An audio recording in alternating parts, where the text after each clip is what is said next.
Hello, I'm Kyla, and I'm going to demonstrate a few hand sewing stitches.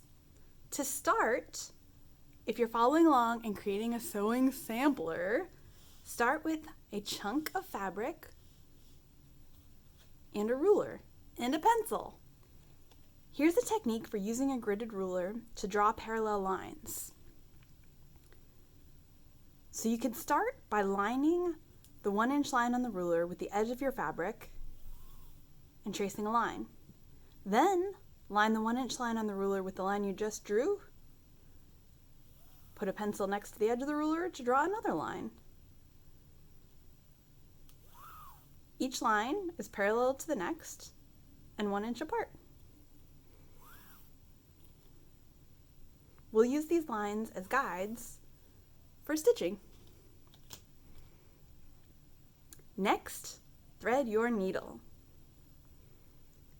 Often you might find it's easier to needle the thread rather than thread the needle.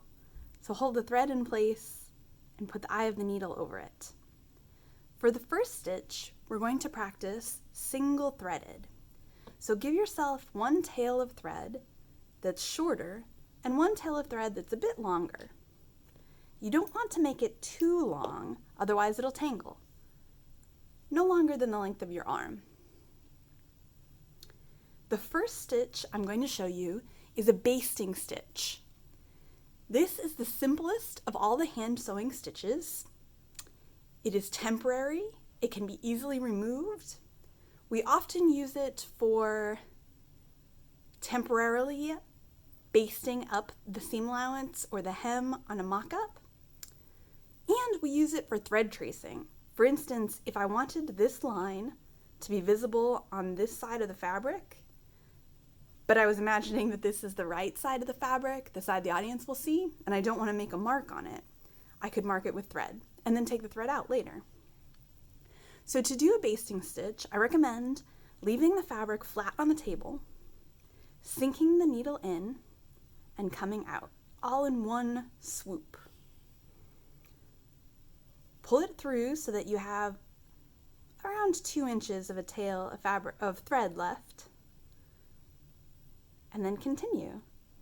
So you're following the line, sinking the needle in and out. With every line of hand sewing, aim towards making your stitches consistent and know that they are variable in length. If you are basting up an entire hem on a gathered skirt, your stitches might be 1 inch apart. If you were creating a thread tracing line that you wanted to be really clear, you could make your stitches shorter, 1/4 inch or 1/2 inch. When you're basting, because it's temporary, you don't tie any knots. Don't tie a knot at the beginning and don't tie a knot at the end.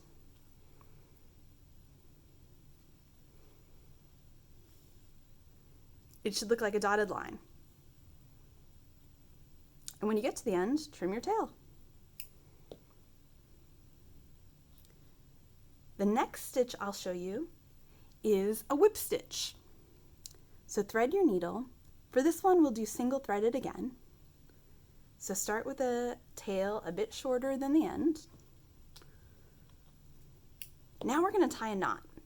There's multiple ways to tie a knot. Whatever works for you works. I'll show you the way I do it. Pinch the end of the thread and make a loop.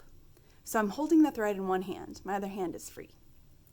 With my free hand, I'm twirling that loop 2 or 3 times. Then put your pincher fingers through that loop and pass the end of the thread from where it is being pinched to your other hand, and then pull it taut. And then finally, trim the tail so that the knot is the very end of the thread. If you tie a knot another way, that's fine, as long as the knot is big enough that it won't get pulled through the fabric. For a whip stitch, this is most commonly used for repairs or patches or stitching on labels. In the costume shop, every garment that goes to an actor needs a label inside of it, and a whip stitch is fast and secure. So we're going to imagine this line is the difference between two fabrics, like we're stitching this label to this fabric. So on the whip stitch, you'll start above the line and then go below the line. Above the line and below the line. Like with the basting, it's variable in length. If you wanted it to be really secure, you could make the stitches really close to each other.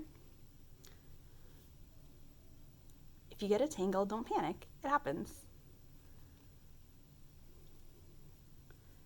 Above the line, below the line. If it's easier for you to hold the fabric in your hand, if that works for you, great. I find it's easier to keep the fabric flat on the table. Send the needle in and pull the needle out. So this might end up looking like a series of lines perpendicular to your drawn line, or it might look like a series of diagonal lines. One is the front and one is the back.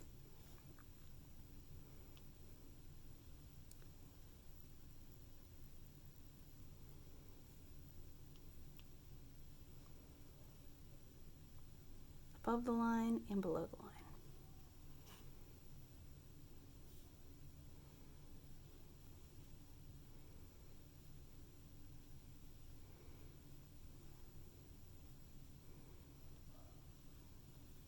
When you get to the end, you're going to finish with the finishing knot.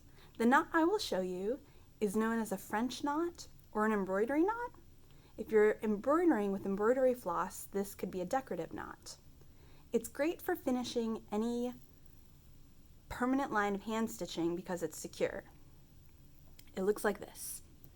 So, where the thread is coming out of the fabric at the end of your line of stitching, sink your needle under as if you're going to take another small stitch, but don't pull the needle all the way through. Then grab onto this thread, the one that's coming out of the fabric, not the one coming out of the needle. Wind it around the sharp end of the needle 3 times. Pull it taut, pinch it in place with your thumb, and then push the needle through.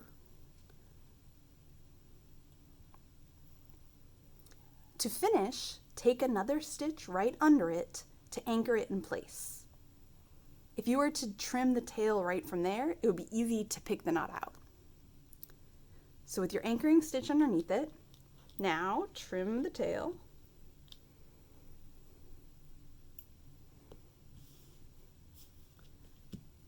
All right, that's part 1. Basting stitch, temporary, whip stitch, more permanent. Of course, nothing is truly permanent. You could seam rip it out if you need to. Often used for securing labels to costumes. Thanks for watching!